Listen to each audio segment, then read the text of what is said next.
காஞ்சி பெரியவருடைய வாழ்க்கையில் ஒரு சம்பவம். அவருக்கு ஃபீவர் வந்து கிருகிருன்னு ஏறி 105 கிட்ட வந்துருச்சு. மருத்துவ உலகம் என்ன சொல்லுது, 105 வந்துட்டு அடுத்து எமலோகத்துக்கு போக வேண்டியதாங்கிறது சொல்லுது. அவருடைய பர்சனல் டாக்டர் அழுக ஆரம்பிச்சிட்டார். என்னால் ஒன்றும் முடியலையே, ஒன்றும் கட்டுப்பட மாட்டேங்குது, ஃபீவர் கிருன்னு மேலே போயிடுச்சு. அப்போ உன்னுடைய மெடிக்கல் கிட்ட தூக்கி உள்ள வை அப்படின்ட்டு தன்னுடைய அன்பர்கள் சில பேரை கூப்பிட்டு அனுப்பினார். எல்லாம் உட்காந்து விஷ்ணு சகஸ்ரநாமம் பாராயணம் பண்ணுவோம் அப்படின்னு.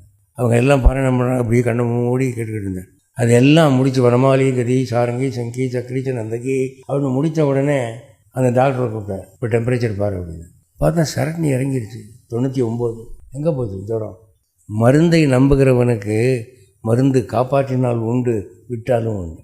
ஆனால் பகவானை நம்புகிறவனுக்கு வெற்றி நிச்சயம். நம்பிக்கையை பொறுத்திருக்கிறார். இப்படி சின்ன சின்ன காரியங்களுக்கும் பெரிய பெரிய முயற்சிகளுக்கும் விஷ்ணு சகஸ்ரநாமம் கை கொடுத்திருக்கிறது என்று நமக்கு சரித்திரம் சொல்லுகிறது.